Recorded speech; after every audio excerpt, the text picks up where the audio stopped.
It's The World This Week. The World This Week in partnership with The Daily Beast. Craig Kapitas is contributing editor at The Daily Beast. How are you, sir? Okay, mon capitaine. We're with, as well, documentary filmmaker Sophia Amara. You are the author of Baghdadi, Caliph of the Terror, published in French. How are you? How are you? Good to see you. Good to see as well Lila Jacinto of France24.com fame. How are things? Not bad. Not bad. Are things not bad in Istanbul? Let's ask Borzu Daragahi, correspondent for The Independent. Hi, how are you? I'm okay. You didn't answer the question, though. How are things? Things are fine. Things are great. Things are great. Okay. By the way, you can listen, like, and subscribe to The World This Week on Spotify, Apple Podcasts, and other fine streaming services. It's what happens when a failed state meets global warming. An estimated 1/10 of Derna's population still missing after last Sunday's burst of two 1970s-era dams in the Libyan city. Libya split in half the past decade by rival factions. No authority served up a decent warning that Storm Daniel was coming. It's Storm Daniel, which drew on record water temperatures in the Mediterranean. Lila Jacinto, you've been working on this all day, and you told us about this poignant premonition when the Storm Daniel was hitting Turkey and Greece. Yes, I mean, you know, these two dams on the Wadi Derna were feeble, and the residents of Derna knew this. And this particular poignant thing happened where there was a poet from Derna, Mustafa Trabelsi. Is that what you're talking about? So this poet attended a meeting just days before this disaster. This was when Storm Daniel was hitting Greece and Turkey. So there was an awareness that this was going to come into Libya. And this meeting at the Derna Cultural House, which is also interesting because, you know, Derna has this, has a sort of reputation of being a very hard struggle city. He attended this meeting where they discussed the flooding and the weaknesses of the dam. He returned home and he wrote this poem. It's called The Rain. He wrote it in Arabic, and it was translated. The poem begins, "The rain exposes the drenched streets, the cheating contractor, and the failed state." Yes, except that days later he was dead. He died in the flooding. A very, very prescient premonition, which goes to show that this was really a disaster in the making. There were warnings about this dam, and nothing was done. Borzu Daragahi, you've covered Libya's civil war, a disaster waiting to happen. Yeah, I mean, absolutely. You know, this was a disaster compounded on other disasters. Muammar Gaddafi, this was part of his great, Libyan river project that he launched, which really wasn't rivers. Actually, it was a bunch of man-made water infrastructure that was established throughout the country to get water to the masses. It was poorly conceived, poorly executed. And then you had the Libyan revolution in 2011, the factions that emerged and retained power after that. They, instead of working on the country's problems, fought each other, continue to fight each other. This was, obviously completely avoidable. You need to shore up infrastructure. You need to check in on it. You have corruption. You have a brain drain. You have all sorts of problems that prevented that from happening. Derna is a lovely city. I've actually been there, and it, is on the coast. Has a sort of Lebanon-type feel to it, on the coast, yet with kind of mountains spiraling above it. It's one of the great places in Libya. Unfortunately, it's had nothing but pain and suffering. At one point, it was taken over by jihadis, and then at another point, it was suffered airstrikes on the part of Khalifa Haftar, who is ostensibly the guy in charge of this area, but has done nothing but promote his own power. Yeah, and even now, Sophia Amara, when we're discussing the rescue efforts, it's all muddled by the fact that you have a country that's split in at least two, and you have rescuers who have arrived from France, from Turkey, from Spain, from Italy, from other places. But again, it's difficult when you don't have one central authority. Of course. First of all, you have the corruption. Who everywhere, even in Syria, we've been witness to that. It's really a problem to bring rescuers and aids and donations to the populations, first of all. And second of all, the instability and the insecurity and no state, a failed state or divided by two states. It is the case, for example, in the Palestinian territories, where after many disasters, well, there were not natural disasters, but wars, for example, there was always problems for the rescuers or the help or the aids to reach out for the population or reach the populations. And here it's a catastrophe. And what is really painful for the Libyans is that it would have been avoidable. Would they have taken seriously all what has been said since Monday morning, since the storm was, hitting Greece, Turkey, and coming to Libya? And just one final point on this issue of the disaster management. Since the earthquake in Haiti, we've been talking about how to better manage it. Who do you give the money to? And we're having this problem again. Lila Jacinto, you were talking about Khalifa Haftar's son being one of the ones in charge of the coordination. Yes, and this is money, 1.9 billion euros coming that was allocated from the authorities in the West. This is Libyan central bank money and corruption, as you say, chronic corruption. There's no accountability. The East, it's very hard. Journalists haven't been there for a long time. A lot of my Libyan friends say that, Libya has fallen off the media map. And I say, do you have any idea how difficult and impossible it is to get into eastern Libya? So a lot of what's happening in Libya is different, of course, from what happened in Morocco, where it was a natural disaster. But there again, there are questions about the rescue effort.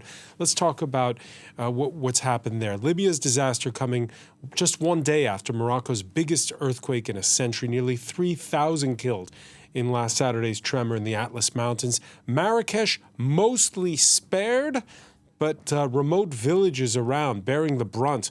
An estimated 50,000 still homeless. And nearly a week on, locals, like in the village of Aufour, often making do on their own. We use donkeys to transport aid and goods because the roads no longer exist and we live in the mountains. People were hit hard by the earthquake. We live in the open air. We have nothing left. Craig Capitas, you were in Marrakesh just a few days before that. Not Marrakesh. We were up near the epicenter for a week. And just before it struck, your thoughts when you heard this had happened? Well, it was shocking. No one up there had any idea. So least of all the government, who had never instructed any of the locals to build their houses to any standards because they wanted them to look charming. There had been upgrades that had been done. They were not widespread. At some of the tourist installations, like Branson's Place, Kasbah, Tamadat, which was about 10 miles from the epicenter. Some of it collapsed, but it had been redone up to a certain standard. But in the village itself, no. But I don't think this is a time where I don't think we should trim our sails in looking at this. Trump described these kind of places, and this is his quote, as shithole countries. And they're not. The problem is the people who run them for decades have been shits. As you were saying, the corruption. Now let's look at Libya for 1 second, or even Morocco. The king's not there. He's somewhere in France partying, according to the reports. He's back. He's back. He's back now. Oh, well, that's very kind of him. He hasn't talked to the press in years. In Libya, our business is to tell people what we see, right? Not what we think. Well, I'll tell you what I see. I see a country that has over $6 trillion worth of gas and oil reserves begging for money, completely mismanaged. I see the same thing in Haiti. I see the same thing in Lebanon, which has been racked by disaster. You see it in Lebanon as well. And for some reason, we're supposed to feel sorry for these people. And of course, as a human, we do. But when are these governments actually going to become governments? Hasn't it been long enough? You look at Venezuela, for instance, which has had a lot of disasters. Do you know they have more than $35 trillion worth of energy and mineral wealth buried beneath their soil? Let's just bring it back to Morocco for a second. Let me disagree with him, really. I totally agree with you that that region needs democracy, but you cannot compare. In Morocco, I've lived in Lebanon for 23 years. And I've lived all the catastrophes that Lebanon went through for more than 2 decades. Let's go to the port blast. Yeah. Okay? The next day, my own kids were on the field. They were 17 and 19, and, removing the rubbles with their bare hands, because there was no state. In Morocco, 3 hours after the earthquake, that is a natural catastrophe, the helicopters were in the sky. Okay? This is first of all. Second, there was a fund today, and I'm not saying this because I'm a native Moroccan, not at all. What needs to be said needs to be said. Of course, Morocco is not yet a democracy, and there is a lot of things that need to be done. Okay, and I totally also agree with you that people only have the government they deserve. This being said, I have been following what's happening in Morocco second by second, calling the villages. Some were mad because nobody could help them, because nobody could reach the villages, and the others saying, "My God, the rescuer were there even before the light was back." Okay, but let me ask you, Sophia, what about the official aid from foreign countries? Morocco has kept it out except for 4 nations. They include Britain and Spain. I think it's the UAE and Qatar, the other two. It's UK and Spain, and in the Arab world, the Emirates and Qatar. All Why? 4 countries, because they recognize Morocco's sovereignty over the Western Sahara. Well, kind of. But you saw with the earthquake in Turkey that the Turks put aside their differences and said to the Greeks, "Come on in and help us." But the difference is that Morocco, first of all, we need to recognize this, has an expertise in catastrophe crisis management. This is first of all, and we've seen them in the 2006 war in Morocco, in Lebanon, where Moroccan citizens were out of the country in 2 hours, all of them, from prostitutes in the bars to hijab, chador, Hezbollah wives. Okay, first of all, and it wants to impose itself as a regional power. Now, did it do it on the account of the people's safety? I don't think so. I think they got enough help from Spain, but there was a political message towards France, against France, saying, "We don't want you. We have other partners because of the Sahara, Western Sahara, of and course." And Germany too. So it's not just France. Borzo Daragahi, your thoughts on the politics of humanitarian aid here? Well, I mean, Morocco is a poor country, and it is and just objectively speaking, it is a developing country. It does have some natural resources, and it's managed these sorts of situations better than other countries. There is, in contrast to, for example, Libya or Lebanon, a kind of paternalistic relationship between the people and the monarchy. The al-Mahsen, the court, the power in Morocco. On the other hand, one critique that I've heard, and this is, I think, it hits hard, is that because this region is dominant, this particular rural region is dominated by Amazigh, Berber-speaking peoples, it has suffered neglect. So maybe if it were in a more central located place, maybe if it was on the Rabat-Casablanca corridor, there would have been a little bit more attention to the earthquake mitigation efforts before this struck, and not allowing, as we've seen, these sort of primitive mud brick structures that are disastrous when an earthquake strikes for people living inside of them. Let's talk for a moment about the monarch. Morocco's king of nearly a quarter century was in France when the quake struck.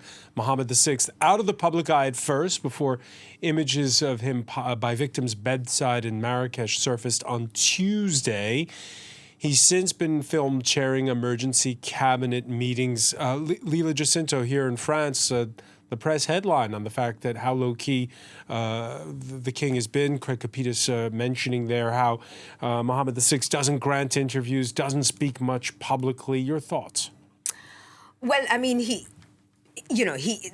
did his PR thing, especially when he went to the hospitals and he was filmed talking to the victims, etc. What is interesting is that there's been, before this earthquake, there's stuff coming out in the press. There was a New Yorker piece on how basically there is what people believe is the lot of courtiers, and Bozu was absolutely right. There's the Maxim, this is the court, and this is very much court politics, being very unhappy with the way Mohammed VI is conducting business. The sort of old guard, who see him as like a sort of a rich playboy, has been complaining that he has not been around, etc. But what struck me when there was this aid politics, as you put it, is that he came on as the reforming monarch. He's definitely for women's rights compared to his father.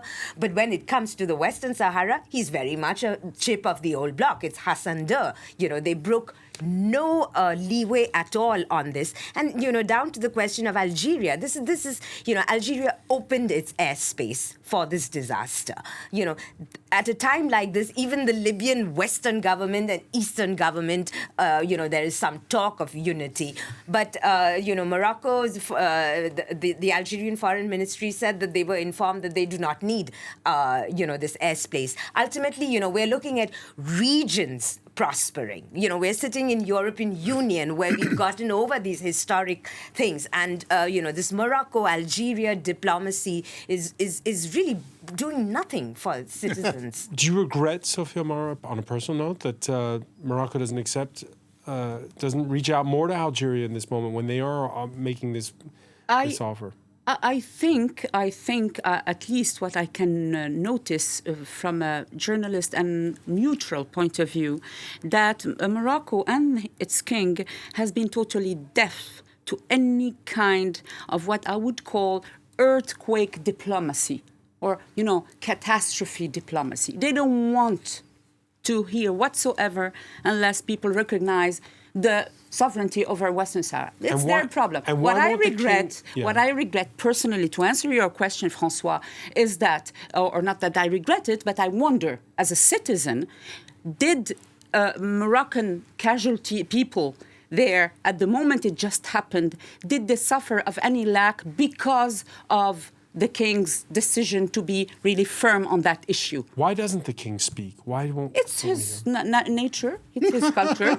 He doesn't speak. He doesn't speak. Look. We don't have to be passionate about it. Now, I prefer people who speak. As a journalist, but a head of state in a moment like this, of course, is supposed it's to our speak. culture. In France, if there is a catastrophe, an earthquake, a terrorist attack, the prime minister or the president is on the field, meeting people, shaking hands, talking to people. Well, the culture might not want that. It might not be part of the culture. Yeah. And you'd have to be pretty damn arrogant to believe that what we'd like to see happen can only be done by Democrats in a democracy. Of course. That's not the point. We got to bring democracy here. Well, there's a lot of places where democracy doesn't work, and we've all worked in enough countries to know that. Of course. What I'm talking about here is that there's no management, there's no preventive maintenance, there's no care, there's no allocation of the resources that these countries have to their people. You don't need a democratically elected legislature for a king or some other leader to take care of his people or her people when you have the natural resources. What we see instead, and have seen for decades, is a violent criminal strain that runs through these countries. It's certainly more so in Libya than in Morocco. okay? But hey, let's go to Lebanon. We'll really see it working full tilt boogie. So the point comes is, when do you say enough? All right, When is that point? The chips are not down yet.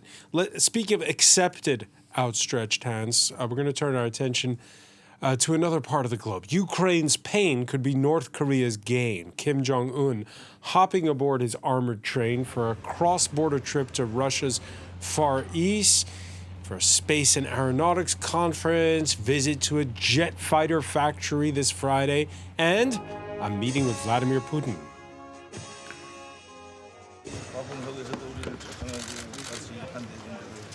Спасибо, что на свой занятость пригласили нас и тепло приняли. И очень рад вас видеть. Манасов Ангапский, Тем более, что такие события вот были. 75 лет образования республики, 70-летие победы в Великой войне за освобождение, 75 лет восстановления дипотношений. У нас столько событий. 미국하고 한건 70부터 맞이하고 지금 저도 시간이 지나면 로즈 그 미국 관계설 전 70부터 맞이하게 됩니다. 아주 뜻깊은 사연입니다. Я очень рад вас видеть. J'ai pas le retour. What to make, Craig Kopitas, of the optics of that? By the way, Russia's saying that right now they haven't signed any deals yet. But what do you make of this? Well, first of all, I don't believe anything that comes out of Vladimir Putin's mouth or Russia's mouth, and anyone who does is a damn fool. And number two, I think this is the best thing that could ever happen to China, because as I understand it from people who are in the know, who cover these things, that most of North Korea's weapons over the past 60, 70 years has come from China. So what's going to be going to Russia is actually Chinese material coming from North Korea, which keeps China out of the picture, and they're saying, well, we're okay. Now, the hypocrisy of that is just absolutely lovely and delicious, but it also really does beg the question. It's not just China that's been giving North Korea all this stuff to build missiles and whatever. What have the sanctions done? North Korea, the guy's eating lobster and fresh this and that, and he's drinking French champagne as he's on his train. Well, where is this stuff coming from? Don't tell me the intelligence agencies don't know this. Kim has not been shut down, even though you hear, us fine journalists every night, well, the sanctions are there and the North Koreans are, we're holding them back. No, we're not. They're sending up missiles over Japan. And again, how much longer? And there seems to be a sort of a parallel alliance happening of sanctioned nations, drawing ever closer to each other. So, yes, do sanctions work? Russia will be breaking its own, because Russia signed on to UN Security Council sanctions against North Korea. But of course, hey, after the full-scale invasion, there's no rules anymore as far as Moscow is concerned. So. Borza Dargahi, the optics of it. Remember, we had the Shahzab kamikaze drones supplied by Iran to Russia. Now the deal in the making is for ammunition, which may or may not come via China. Your thoughts on Russia's friends? I would say North Korea has its own, storied arms industry as well. It did actually was, getting a lot from China, a lot of parts and so on. But I think it's pretty autonomous at this point. Look, you have this emerging axis, this Eurasian axis that, political scientists are talking about. That includes Russia and China and, North Korea and Iran and maybe a few other organizations and states as affiliate members, Syria, for example. And, the U.S. policies, Western policies, sanctions, whether they're effective or not. And one could argue it's better for Kim to be, wasting his money on caviar instead of biochemical weapons or something like that. Whether or not they are effective in holding these countries back, they've become such a big bloc, especially with China under increasing restrictions and regulations that have not increased to the level of sanctions yet, that they are kind of forming their own kind of what we would describe as a kind of league of rogues, so to speak, where they have a big enough economy of scale, that they can find alternative financing and production mechanisms to do what they need to do without turning to the regular global financial systems. Yeah, the deal in the making sounds pretty straightforward. Moscow offers military satellite technology for Pyongyang, while North Korea supplies bullets for Russia's war in Ukraine. We believe that the Russian army and people will achieve a great victory in the fight to punish the evil forces pursuing hegemonic and expansionary ambitions and create a stable environment for national development. Sophia Marat, your thoughts when you look at Kim reading from his notes? Really, it's really as funny as it is pathetic. I feel it's the club of the last, dictators who still are trapped into the Cold War. But you hear boards who talk about the League of Rogues. If they have a critical mass, I mean, and at the same time, it's very interesting. I'm thinking when I see this, I'm thinking of Ukraine. How Ukraine has pushed Putin to become more and more isolated and have nothing else to do than to receive Kim and beg bullets. It's really interesting. Russian state media, by the way, Craig Kapidis, on that point, it's been sort of downplaying the Kim visit. It hasn't made that much of it. Russian state media right now appears to be in a state of confusion. You're hearing contradictory comments from the various anchors and guests on their shows, which you would not have heard 2-3 months ago. So there's some kind of shift going on there, the factionalization of the Kremlin, which is Kremlinology. Yeah, well, I spent too many years there. You sense these things, when you see it. But why downplay the meeting between Kim and Putin? I think you saw it. I think you described it accurately. What a clown show. I mean, amazing. There's no way to put lipstick on that pig, right? One of the reasons may also be, who knows what's in the head of those editors, could also be, mighty Russia now needs North Korea to produce ammo for this war that they were supposed to win. That was made on Russian TV. But what you're saying about your club of dictators or whatever, I think, Borzoi put, as he often does, really hit the nail on the head. These guys got money. Still. $41 trillion of oil and gas and mineral assets in Russia, untapped. Don't forget $41 trillion. Don't forget diamonds. Diamonds too. Well, that's all part of that 41 trillion figure.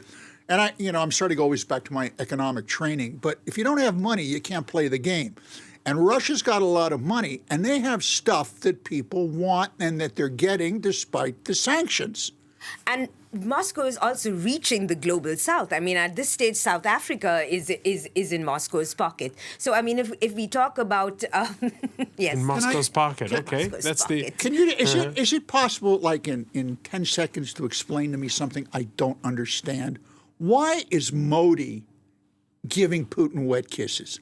I don't understand that. Well, I mean, do the people of India and Modi really want to side with the Russians? Well, I mean, to answer that very quickly, this discourse of the Western hegemony, etc., has traction in the global South. Simple. I mean, there are different levels of it. With the ANC, it's the whole apartheid thing, but at its basis, we're looking at more than 50 years after independence, more than 70 years after independence.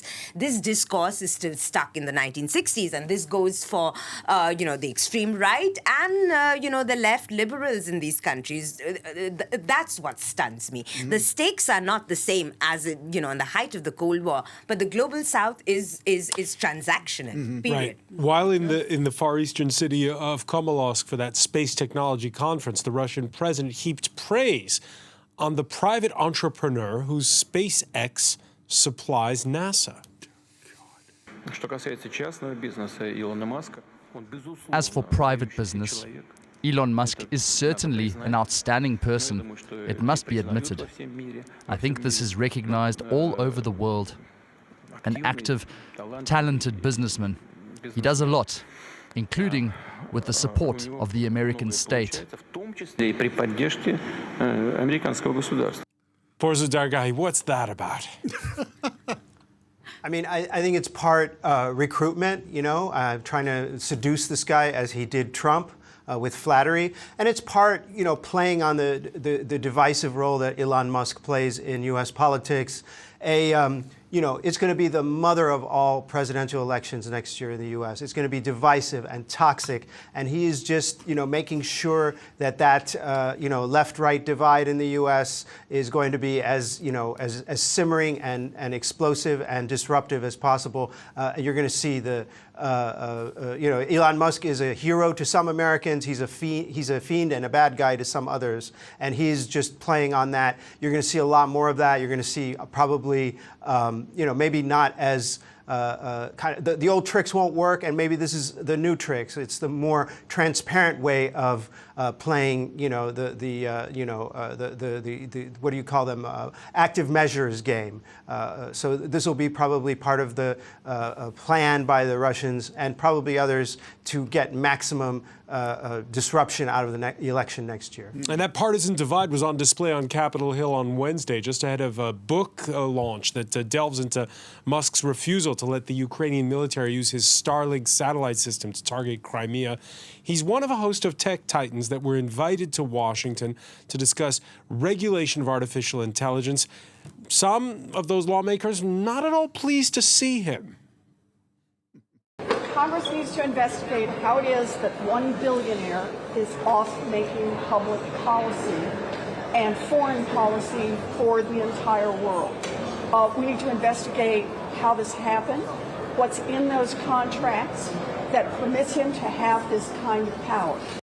That one billionaire off making public policy and foreign policy, Craig Kapitas? Yeah, look, it's very clear. Is she accurate when she says that, Elizabeth Warren? Yeah, I think she is, because America, and I believe more than metaphorically, has turned from a nation of Davy Crockett's to a nation of Elon Musk's, these idolatry of nerds that's going on now. And if you look at that clip you just ran, Francois, I think is very significant, because the only thing you can really compare it to in U.S. history is President Teddy Roosevelt, who was the original trust buster. And Teddy Roosevelt was not afraid of these big companies. He went after them with a club. He didn't care. You watch these hearings, which of course are closed door, excuse me. What does that mean? No one's going to hear, but you hear the talk outside. You get the distinct impression that Davy Crockett ain't around, and these legislators are scared to death of Elon Musk and Bill Gates and all these knucklehead computer people. I totally agree. And by the way, the New York Times called it the show of force, because they were scared to death. But the only point I don't agree or disagree with you about is the U.S. always have the Seven Sisters. But at least there were companies. These were all companies. Yeah, now we have one big brother, or let's say two or three big. But at least the Seven Sisters, they used to produce real stuff. It was a cartel, though. It was, but now we have him sending, deciding if he could give access or not to Volodymyr Zelensky in Crimea. I mean, this is insane. I mean, one of the things, $1 of nerds. Thank you. I'm going to use that. Take a copyright. But I mean, we also have to examine how much we have contributed to, the popular culture just builds up these nerds, right? I mean, these are the guys who have been, how many editors have gone and interviewed Musk over the past years? We've built heroes out of them, right? We have Fortune 500 and those kind of things examining their wealth. So it's definitely the culture that props all this. And of course, these billionaires, suddenly become so powerful. I think you're on the money there, Leila, because it's this fear that the politicians in the United States have them. What you said earlier on, I think, really puts it. You said, if I can paraphrase you, you said, You don't. The electorate gets what they deserve, and they deserve what they get in a democracy. And this is precisely what we're seeing right now in the United States. And Craig Kapitas there talking about a moment in time when the United States and the whole world really needs to think about regulation, when we have all this seismic change in the way we run our economies. As to the matter at hand in that closed-door hearing, Musk repeating his support for regulation for artificial intelligence. Legislation is going to come out of this? Probably. I'm not sure what the time frame of that is, but the legislative process is not a swift one. But I think things will go in the right direction. Borzo Daragahi, the legislative process is not a swift one, says Elon Musk. Yeah, that's really telling more than it really says on the surface there. And I think that all of the tech executives say that we need AI regulation. It's a lie.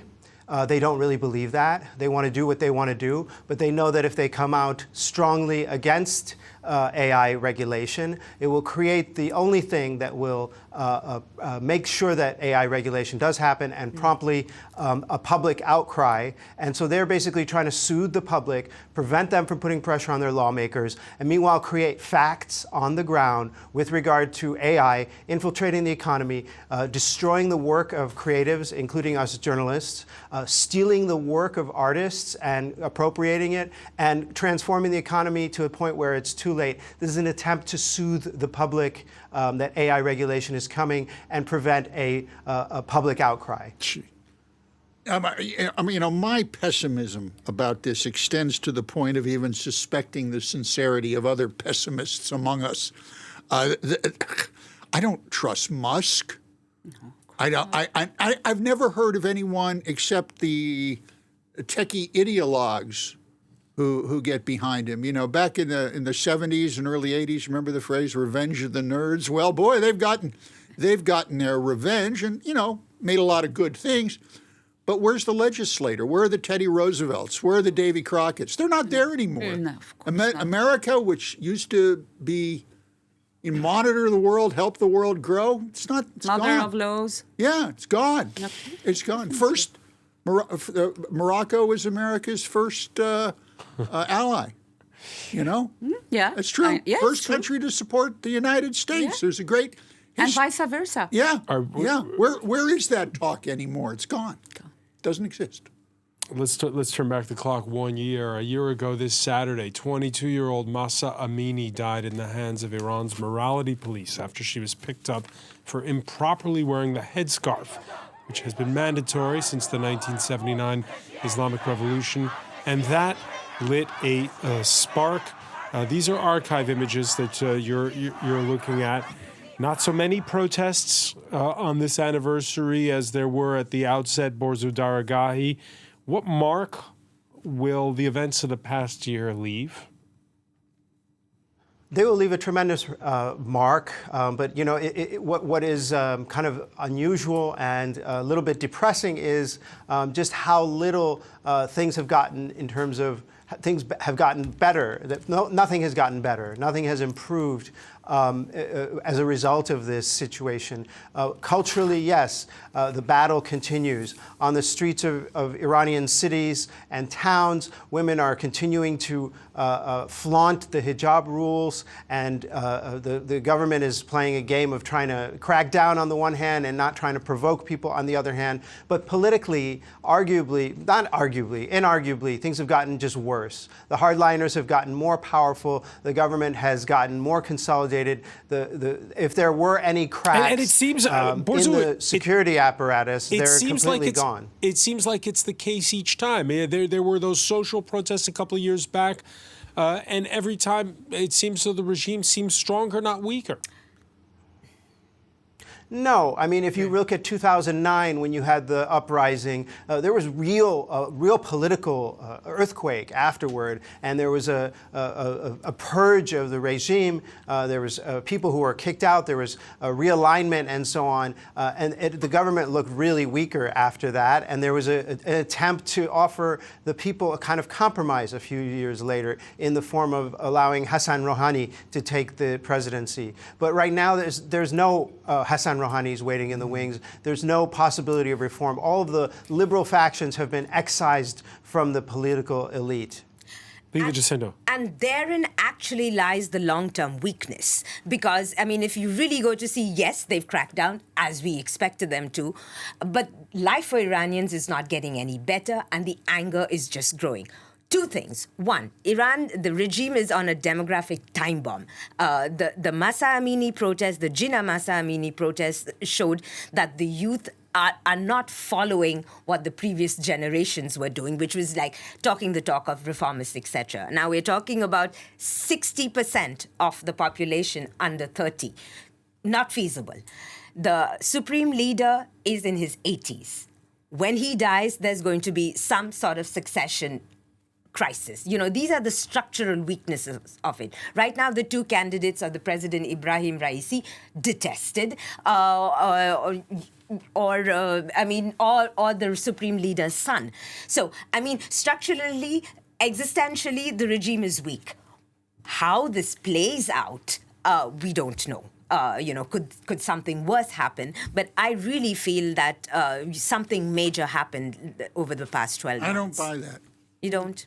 No. I hope I'm wrong, but I still don't buy it because two things. Iran has $35 trillion of untapped energy and other assets under its soil that people want. It has 190,000 Revolutionary Guard. It has close to 70,000 secret police, the Pava. And these people do not care who they whack on the head and torture and put in jail. They don't. They don't. On top of that, to have a revolution that you're talking about, you need revolutionaries. And every time you look at these heroic people, a lot of them women, in fact, they seem to be mostly women, right? The Iranians the military has no problem whatsoever dropping them in a hole. None. Sophia Amaro. I totally agree with you. I totally agree with it because what Greg just said. The regime is not weak whatsoever. The regime is very strong, and he has a very powerful weapon. It's what he has. His natural resources. But now he's showing weakness when he has to use cameras and CCTV and checkpoints to block up the cities because of this commemoration, 1 year commemoration of death of Mahsa Amini. Yes, he's showing he's weak when he's afraid of women, unarmed protesters, women who sometimes have to go up on the floor of their apartment and wait for it to be dark or totally night to scream their need of freedom. And they are backed by men. But indeed, it's a women's movement saying we don't want them anymore. And we saw something in Iran that was amazing, which is young people, women or men, going and throwing the amami, the religious symbol of the sheikhs and the Sayyid in Iran. But apart from that, and for meeting a lot of people coming from Iran and going back there and explaining to me the situation from inside, a lot of young people are still with the mullahs. Borzo Dargahi, the balance of power?